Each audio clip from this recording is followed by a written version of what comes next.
Hi, I'm Saurabh Singh, and welcome to the EHS and Food Compliance channel.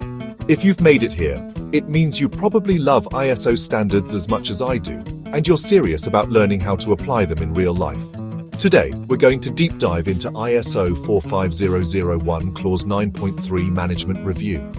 This is one of the most important requirements for auditors and organizations, so stay tuned until the end.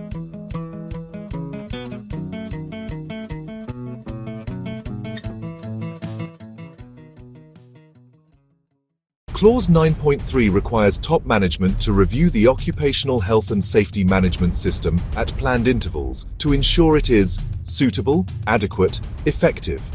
Now that sounds formal, but let's break it down into smaller pieces to understand what it really means.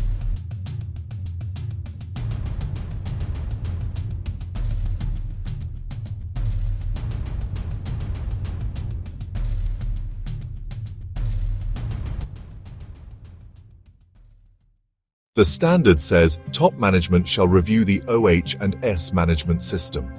Top management means the people who direct and control the organization, the real decision makers. This is not something that can be delegated away. They shall review it, meaning it's mandatory, not optional. The purpose? To ensure leadership is directly involved in health and safety performance, not just signing off documents.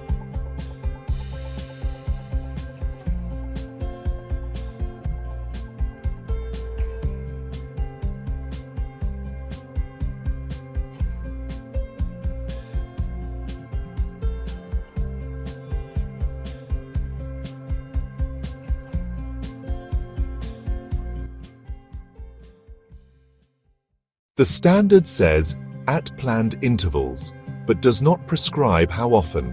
In practice, management reviews are usually annually, most common, every 6 months, or quarterly in high-risk industries.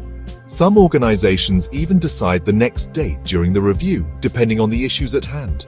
For example, if a serious safety concern comes up, they might schedule the next review in just 1 month. So, it's flexible, but it has to be planned and consistent.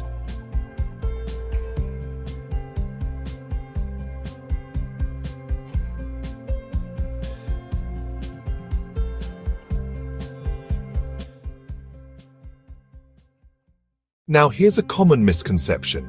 Many people think management review equals sign a big formal meeting. But ISO 45001 never actually says you must hold a meeting. What it requires is that management reviews the system and considers the required inputs. That can happen in a meeting or through other processes already in place, as long as evidence is maintained. Of course, most organizations prefer structured meetings because it's easier to cover all inputs systematically.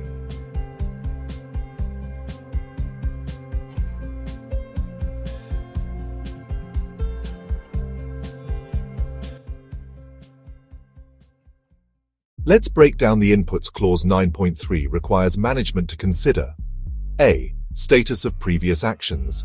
Were last review's action items completed? B. Changes in external and internal issues. This includes needs and expectations of workers and stakeholders, new or updated legal requirements, risks and opportunities.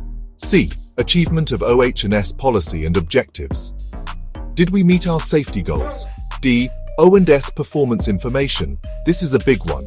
It includes incidents, near misses, and corrective actions, monitoring and measurement results, legal compliance evaluations, audit results, worker consultation and participation feedback, risk and opportunity tracking.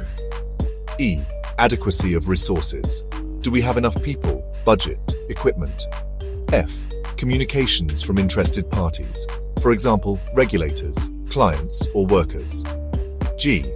Opportunities for continual improvement. What can we do better? Each of these becomes part of the agenda and ensures the review is comprehensive.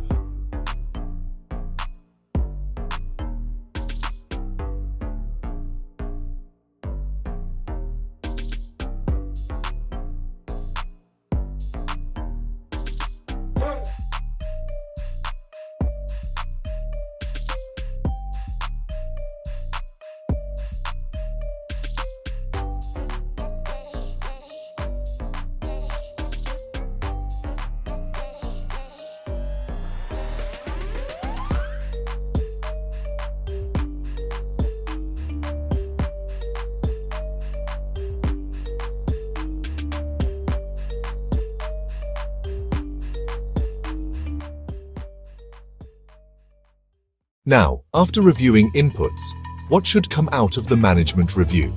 The outputs must include decisions and actions related to suitability, adequacy, and effectiveness of the OH&S system, opportunities for continual improvement, need for changes in the management system, resource needs, corrective actions, if required, integrating OH&S with other business processes, implications for the organization's strategic direction, and importantly, the outputs must be communicated to workers and their representatives. Finally, all this must be kept as documented information evidence that the review was actually carried out.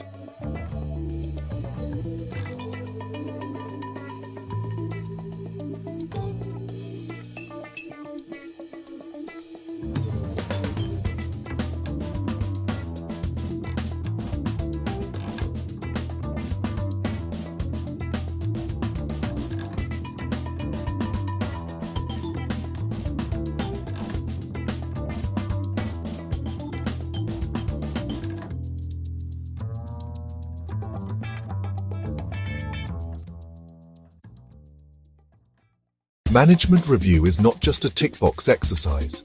It's the chance for leadership to look at overall performance, identify gaps, allocate resources, and set the direction for safety improvements.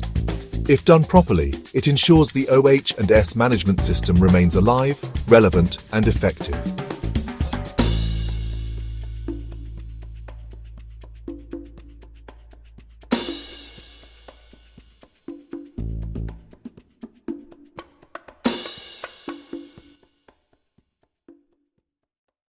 So that's ISO 45001, Clause 9.3. Management review explained step by step.